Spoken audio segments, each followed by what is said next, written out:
Ya, bueno, hoy para hablar un poquito nada más así de uno de los tantos temas que tiene lo que es el Power Query. Y recientemente he dado mi último artículo en LinkedIn sobre el azúcar sintáctico. Es el syntax sugar, lo que se conoce como syntax sugar. ¿Ok? Eso en lenguaje de programación, en lenguaje funcionales, se conoce como aquellos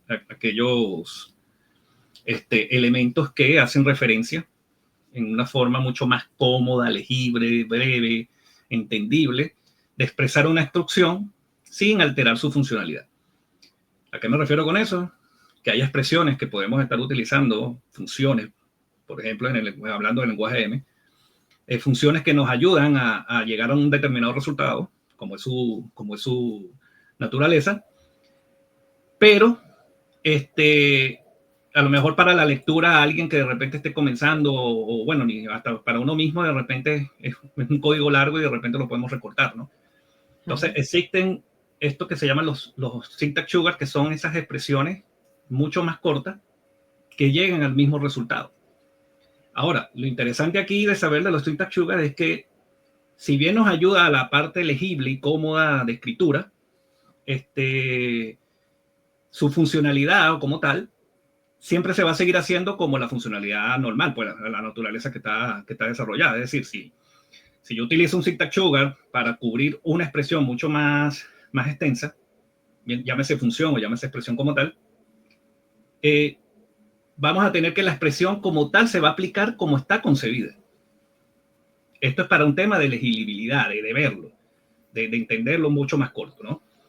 Y dentro de esos syntax sugar podemos tener algunos de ellos. Por ejemplo, acceder al primer valor de una lista, o primera fila de una tabla, o a campos de un registro. De una forma más, hay funciones que están hechas para ello, pero el syntax sugar nos ayuda a llegar a hacerlo un poco más corta, más legible, digamos de esa manera, y perfectamente más entendible. Controlar el manejo de los null a través del operador de Collis. ¿Ok? Ahí acortamos un poco lo que es la expresión. La famosa palabra clave ish. Muchos la han visto, que han trabajado con M, la deben haber visto hasta la saciedad en muchas funciones. ¿Ok? También tenemos las expresiones let in. Muchos vemos el let para declarar variables, el in para sacar cuál es la variable que va a ser de resultado. Pero el let in es un syntax sugar, y ya lo vamos a ver, un syntax sugar de otra expresión. ¿Ok? Ya lo vamos a ver. Acceder a campos de registros. También podemos acceder a cualquier campo de registro. Bueno, lo puse arriba, creo que lo repetí sin querer. Seleccionar y ordenar columnas. También existen syntax sugar para esto. A pesar de que son más funcionalidades que syntax sugar, pero se ve como un syntax sugar. Y también proyectar columnas como listas. O sea, son parte de un syntax sugar, quizás los más recurrentes o los más utilizados, ¿no? Entonces vamos a ver un poco. No sé si se ve la pantalla, que creo que... Sí, voy a poner la pantalla completa para que se vea mejor. Ahí está, ya, sí la veo. Va que cuando cambio de pantalla se me pone negra como el stringer. Por eso pregunto y confirmo, ¿no? Bien, uno de los primeros ejemplos que vamos a ver, vamos a tratar de cubrir en este poquito tiempo que tenemos, básicamente algunos de ellos. Y tenemos una lista, cualquier lista, puede ser cualquier lista, puede ser una lista de listas anidadas, listas normales como la que ven en pantalla, pero bueno, lo interesante es tener aquí el ejemplo bien definido. Entonces estamos viendo esta lista aquí. ¿Ok? Simplemente una expresión de una lista normalita. Y ahora si nosotros nos vamos al editor avanzado, por ejemplo, y nosotros queremos acceder al primer elemento de esa lista, alguien que de repente a lo mejor esté comenzando, que esté manejando el lenguaje M y de repente no conozca, bueno, si conoce el lenguaje M va a conocer lo que voy a hacer, ¿no? Pero vamos a poner aquí ejemplo con la función. Voy a poner aquí función, una variable llamada función. Y hay una función que se llama list first. ¿Ok? List first, como tal, es una función que te permite pasar una lista como argumento. ¿Ok? Una lista como argumento, y en este caso voy a referirme a la variable llamada lista, y extraer el primer valor de esa lista. ¿Ok? Pero list first también tiene un segundo argumento, que es el valor por defecto en caso de que el elemento no sea encontrado en la lista. ¿Vale? Entonces, vamos simplemente a utilizar primero el primer elemento, ya volveremos aquí para definir lo que es el default. Y vemos entonces que nosotros cuando aquí llamamos a la variable función, y nos salimos de aquí, observamos que estamos extrayendo el primer elemento de la lista. O sea, es decir, estamos tomando el valor 10 y lo estamos extrayendo para hacer un uso de él en alguna parte del código. ¿Ok? Sí. Pero esta función puede reducirse con un operador de índice posicional. Y eso es el primer syntax sugar que vamos a ver. Entonces aquí vamos a poner syntax, ¿ok? Como nombre de variable. Y esa expresión es simplemente referirnos a una variable o simplemente a una lista literal como la que ven en la primera variable, pero en este caso como ya la tenemos construida y la tenemos guardada en la variable lista, llamo a la variable lista y sencillamente con abrir un juego de llaves dentro de ella y indicar el número de posición base 0, pongo el query cuenta las posiciones de base 0 y colocamos un 0 aquí para decirle, oye, yo quiero que vayas a esa lista y extraiga la primera posición. Y ya con ese primer syntax sugar, ya nosotros podemos hacer la misma expresión del listFir, hacerla con este sencillo expresión y tenemos el mismo resultado. ¿Ok?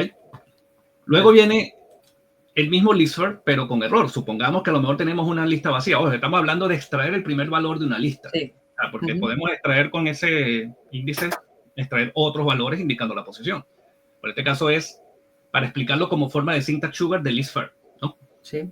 Entonces, si la lista por X o por Y se encuentra vacía, entonces aquí nosotros vamos a hacerlo aquí ingresando pasos para no estar yendo hacia el editor. Voy a dejar los pasos así nombrados, ya sabemos que es una mejor práctica nombrar los pasos, pero bueno, aquí para ir un poquito más rápido. Y si nosotros utilizamos la misma función, es decir, listFirst, bien, y de repente utilizamos el listFir y le decimos aquí, bueno, mira, vete a la lista y extrae el primer valor.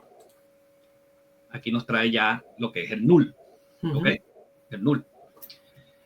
Pero si la lista también está vacía o no encontramos el valor o no encontramos un valor como tal y nosotros queremos utilizar el mismo syntax sugar que vimos anteriormente, vamos a llamar aquí a lista, ¿ok? Vamos a llamar otra vez a la variable lista. Ahí la tenemos. Y le decimos que al final de la lista, por ejemplo, oye, vete al primer valor de esa lista y hacemos el mismo syntax sugar. Obviamente nos va a traer una expresión de error porque no existen elementos en la lista. Entonces aquí, sencillamente con colocarle, después del operador de índice posicional, un question mark de cierre, ¿ok? Como lo que ven en pantalla, y damos a aceptar, tenemos el mismo null, ¿ok? Pero aún así, nosotros también podemos definirle en el listFir un valor por defecto, en el que, por ejemplo, digamos, que no quiero que sea null, quiero que sea de repente, por decirlo de alguna manera, bueno, mantén la lista vacía, pues, dime que no hay nada. Entonces, obtenemos una lista vacía por defecto, ¿vale? Ahora bien, yo me puedo ir al personalizado 2 y decirle aquí, bueno, si yo no quiero que salga null, que salga la lista vacía, entonces aquí es donde viene el famoso colis.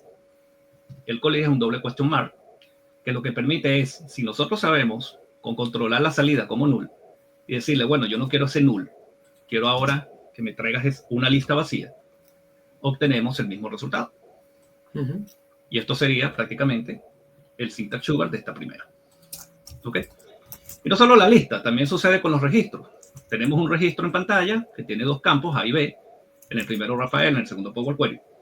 Y si nosotros queremos acceder a un campo de estos, a cualquiera de ellos, o al valor, o extraer el valor que se encuentra en el campo cada uno de ellos, si nosotros vamos a aquel registro, o sea, iniciamos un paso y vamos a la variable llamada registro, tenemos una función que se llama record field. ¿Okay? Y record field lo que te permite es decir, ok, dame el registro, ¿verdad? Y en el segundo argumento me pide como texto cuál es el campo que quieres extraer. Supongamos que quiero extraer el campo B. Entonces lo tengo indicando y aquí sencillamente me extrae el texto tal cual como está concebido. Pero también existe otra forma de hacerlo. Si yo aquí pongo un paso y le pongo registro, dale. Entonces en el registro podemos decir entonces que con el índice de acceso de campo, que son par de corchetes, y dentro de ese corchete, en presencia de un registro, le decimos, bueno, tráeme el campo B, aquí 5 millas, esto sí, también obtenemos el mismo resultado. Bien. Esto en cuanto al registro también, ¿vale? Sucede lo mismo si nosotros queremos, aquí no tiene el defecto, sino que simplemente le indicamos el valor, pero si yo ingreso un nuevo paso y vuelvo a llamar otra vez aquí al registro, me puedo dar cuenta que de repente hay una función que permite trabajar ese valor por defecto en caso de que el campo no se encuentre. Entonces, en ese caso, sería record field or default. El record field or default me dice, ok, dame un registro. Bien, me das el campo, tal cual como la primera. En este caso le digo el campo como texto, que sería B. Y una tercera que sería, bueno, dame un valor de salida. Supongamos que le digo, bueno, si el campo no se encuentra, tráeme null. Como aquí el campo B sí está, vamos a decirle que me traiga el campo C, que no existe. Y observen que me trae null. Perfecto, porque es el valor por defecto que le coloqué aquí. Pero también puedo llegar al mismo resultado casi de la misma manera que estábamos con la lista. Sencillamente ofrezco el C, un registro con el campo de acceso al C, pero si lo dejo así me da un error porque el campo C no está. Pero si le coloco una question mark de cierre, una sola, me trae el null. Ah, que no quiero el null, quiero otro valor. Supongamos entonces que colocamos el colis y le ponemos, bueno, tráeme 0, por ejemplo, por decir algo. Bien, me trae el 0 como valor de defecto. Y eso sería, si yo le digo aquí en vez de null, tráeme 0 también. Entonces, fíjense cómo una expresión un poco más larga, con una expresión un poco más corta, como que se endulza lo que es el tema. Y lo mismo pasa con, bueno, aquí expliqué ya el error allá, esto lo iba a explicar acá, pero bueno, lo expliqué aquí, ya no hay problema. Entonces vamos a pasar de una vez al table first. El table first para acceder a la primera línea de una tabla. Si nosotros agregamos una fila, le decimos table first, se me fue una letra, ok, table first. Observamos que table first lo que me dice es, ok, yo te devuelvo a la primera fila un valor predeterminado especificado, si utilizo el segundo argumento. En este momento vamos a utilizar solamente el primer argumento y vemos aquí que he accedido a la primera fila de esa tabla, pero solo lo que me extrae es un registro, ¿ok? Es un registro, porque toda fila... El primer registro, ¿no? Te trae el primer registro. Entonces trae el registro, exacto, la primera fila, pero me lo pone como registro, quitar los nombres de cada una de las columnas de la tabla, que son los nombres de campo, con cada uno de sus valores. Ahora bien, si yo quiero hacerlo de una manera más sintáctica, aquí yo me voy a la variable tabla que guarda mi tabla, ok, vuelvo a la primera tabla, pero aquí, al final, con el índice posicional también le puedo decir, vete a la primera fila, que es la posición 0, y extráeme lo que esté allí. Y lo mismo, si no existiera la fila 0, o sea, si existiera otra fila o la tabla estuviese vacía, ¿vale? Y yo le digo aquí, por ejemplo, vete a la fila 6 o la posición 6 que no existe, me va a traer un error. Pero si nosotros le ponemos el marcador, después de un mark de cierre, observamos que tampoco es null. Y eso sería lo mismo que ponerle aquí a la función, tráeme por defecto el valor null. Y sigue sucediendo lo mismo, al ser un valor null el de salida, que yo sepa que esta expresión me va a arrojar es un null, yo con el colis puedo decirle que traiga, por ejemplo, un registro vacío, por llamarlo de alguna forma. ¿Ok? Ponemos doble corchete, un registro vacío, no hay nada. ¿Ok? Aquí también lo podemos hacer. Bien, podemos poner un registro vacío, bueno, obviamente sin el null dentro. Y, bueno, en este caso sí me lo trajo, aquí ya tendríamos que ver. Vamos a ponerle aquí, por ejemplo, ID igual a 0. A ver si me lo toma. No. Bueno, en este caso sí no funciona aquí con el default. Pero bueno, es parte de lo que aquí lo podemos manejar de esta manera. Bien, aquí podemos poner inclusive 0 y no pasa nada. Y aquí vamos a ver si podemos poner el 0. A ver si no. Para la tabla como que no funciona el default, o bueno, tendría que ver un poquito más cómo funciona el default de table first. Bien, el colis incluso ya lo acabamos de ver, y el colis sirve, voy a hacerlo más o menos en aras del tiempo, voy a hacerlo con el segundo ejemplo que tengo. Y un caso típico es cuando nosotros tomamos y agregamos una columna personalizada, por ejemplo, y queremos sumar la columna venta 1, aquí no, a veces se me pone, pero quiero sumar la columna venta 1 más la venta 2. Perfecto, le doy a aceptar. Y observen aquí cómo cuando hay null, y estoy sumando valores numéricos, y hay un null en el medio de los operandos, cualquiera de los operandos es un null, el resultado va a ser null. Pero yo no creo que sea null, yo creo que por lo menos sea con el valor como tal que se encuentra acá. ¿Okay? Entonces, ¿eso qué nos obliga a veces a hacer? Bueno, que nosotros tomemos la tabla y podamos, lo que la mayoría hace, por ejemplo, voy aquí a seleccionar las dos columnas y decirle reemplazar valores, ¿vale? Y al reemplazar valores le digo, bueno, sustitúyeme los null y sustitúyemelo por 0 para poder darle un valor válido. Estoy agregando un paso de valor reemplazado de null por 0 y ahora sí, la función obviamente trabaja y funciona perfectamente. Pero ¿qué pasa? Yo voy aquí a duplicar un poco esta consulta y vamos a eliminar ese paso de valor reemplazado. ¿Ok? Vuelvo al paso que tenía antes con el null. Pero yo puedo inclusive aquí hacer y decirle vista.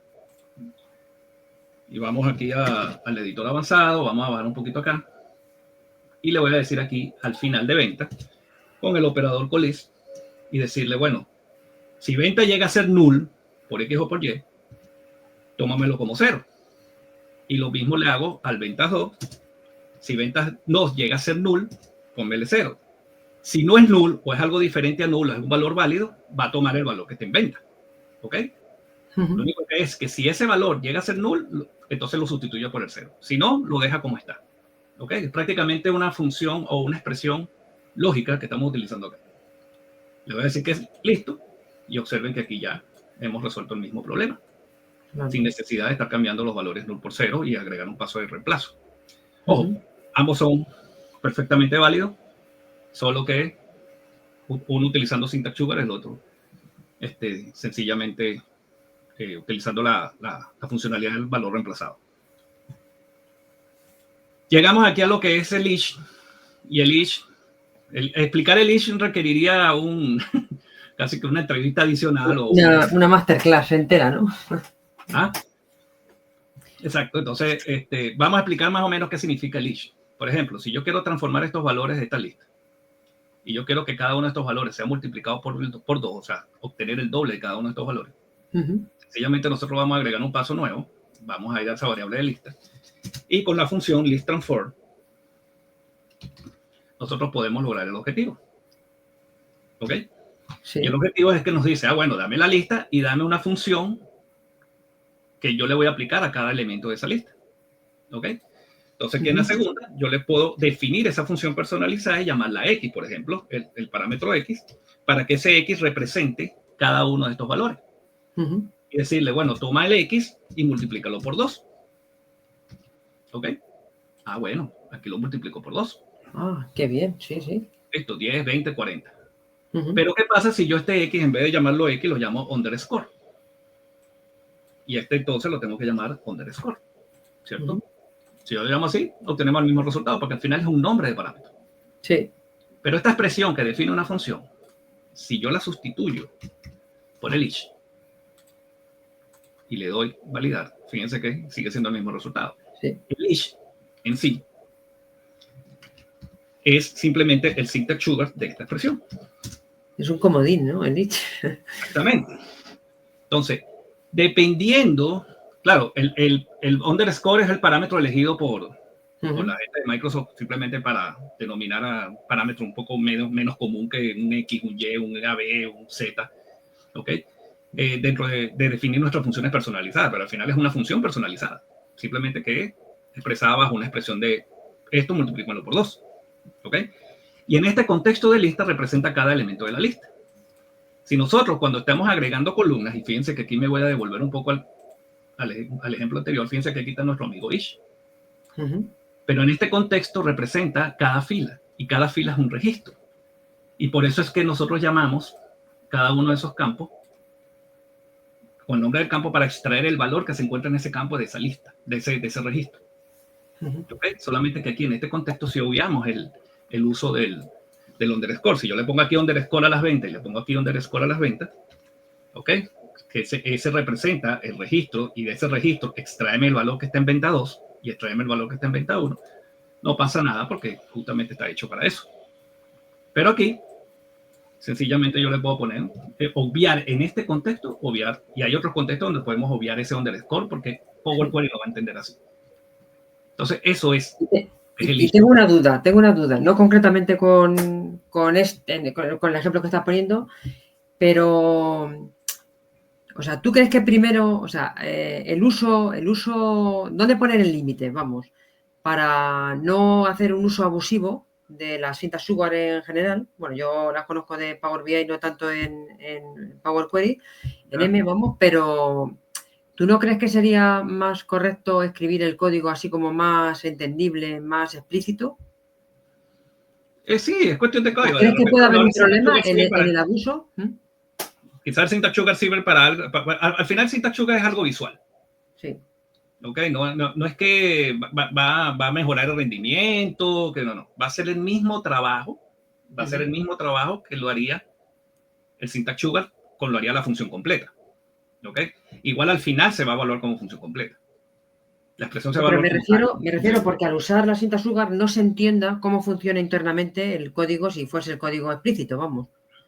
Claro, porque el código explícito, cuando tú estás utilizando una función nativa, ya eso está desarrollado detrás. Vale. Tú no lo ves, pero está ahí. Solamente lo que te pide es... Tú recomiendas que se conozca y luego ya se use la cinta Sugar, ¿no? Para no cometer errores, no pasarnos. Si lo tienes con quizás una persona un poco novata en el tema, es preferible hacerle la expresión completa. Si lo va a manejar una persona que está un poco novata en el tema, empezando con el M, por decir algo. ¿Ok? Pero si ya es un desarrollador un poco más experto que conoce estos términos, se lo hace con el Syntax Sugar, recortas código y lo va a entender. Facilita mucho, sí. Exactamente. Sobre todo para alguien más experto, pues, digamos. Y bueno, tenemos aquí el in ya para ir terminando. Y el in, nosotros estamos acostumbrados a verlo de esta forma. ¿Ok? Declaro mis variables, coloco mis expresiones, son evaluadas y al final le digo después del in cuál de estas variables es la que va a saltar como resultado. ¿Ve? Pero ¿qué pasa si yo let le coloco un corchete de apertura a este in, le coloco un corchete de cierre? Voy a eliminar por ahora, voy a dejarla comentada un momento. ¿Ok? Y estoy encerrando todo lo que está dentro del bloque de let antes del in, lo estoy encerrando entre un hueco corchete. Tenemos aquí valor 1, valor 2, valor potencia. Ahora las variables resulta ser un nombre de campo y cada una de ellas tiene su respectiva expresión que es evaluada y emitido el resultado. Ok, esta es la expresión y este es el resultado. Pero si yo al final, como esto es un registro, ¿qué pasa si yo le coloco a potencia y le digo, bueno, de ese registro, extráeme lo que es el campo potencia? Entonces, al final, let in, realmente el let y el in, todo lo que está dentro, es un Syntax Sugar de un registro. Y esto es bastante beneficioso a la hora de que nosotros queramos en alguna otra consulta ingresar a esta, dejarla como un registro, ingresar a esta, a cualquiera de sus campos para extraer el valor que ya está definido allí y utilizarlo en otra consulta. Todo va a depender del contexto y del escenario que nos estemos enfrentando. Pero al final, let o in es eso. Let o in es un registro, en realidad. Sí. Solamente que para la visual, al mundo se le hace más fácil manejar el let o in como tal. Y ya para terminar, ya con esto sí termino, tenemos aquí una tabla, prácticamente la misma, una de las que tenía yo por ahí de ejemplo. Tenemos una tabla y resulta que, imaginen ustedes que ustedes quieren quedarse solamente con la columna producto y la columna precio y la columna precio. Precio 1. Vamos a quedarnos nada más con el producto o la columna precio 4. Pues, bueno, aquí no hay nada, vamos a quedarnos con la precio 1, no importa cuál. Si yo ingreso un paso nuevo, yo le puedo decir entonces que si me quiero quedar con esas columnas, o bueno, vamos a hacerlo con la interfaz aquí para hacerlo mucho más rápido. Déjame cerrar aquí, eliminar. Selecciono entonces la columna precio, selecciono con control la columna producto y le digo aquí quitar otras columnas, por ejemplo. ¿Qué me hace Power Query? Una función llamada Table Select Column, donde tomo una tabla y dentro de una lista le coloco los nombres de las columnas que yo quiero quedarme. Pero a su vez, venimos y le decimos, bueno, pero es que yo quiero ver por un tema visual producto de primero. La muevo y hago un Table Reorder Column, cosa que yo no recomiendo ordenar ni columnas ni filas, siempre, a menos que sea ultra necesario. Porque es un paso que pesa bastante. ¿Okay? Sobre todo cuando estamos manejando muchísima data. Entonces, si no es necesario ordenar, no ordenen. ¿Okay? Pero bueno, aquí para el ejemplo. ¿Qué hemos hecho? A una tabla le hemos quitado o le hemos seleccionado 2 columnas y además las hemos ordenado. Sí. Si yo duplico esta, la pongo para acá, y le digo, vamos a eliminar esos 2 últimos pasos, eliminar hasta el final. Vuelvo a ingresar un paso y voy a esa tabla, de ejemplo, y le digo aquí, con el operador de proyección de columna, y le digo, bueno, yo creo que te quedes ahora con la columna producto, fíjate que la estoy poniendo de primero, a pesar de que está de última visualmente en la tabla, y acá, con otro juego de corchetes dentro del el nombre del campo, observen entonces que hacemos lo mismo, y evitamos 2 pasos, pero aquí con el syntax sugar, con el operador de proyección, hemos logrado el mismo resultado de quedarnos con producto y precio y además ordenado, porque aquí definimos el orden de una vez. Entonces ya no es necesario estar agregando un paso, uno para seleccionar las columnas y luego para ordenarlas. Creo que con eso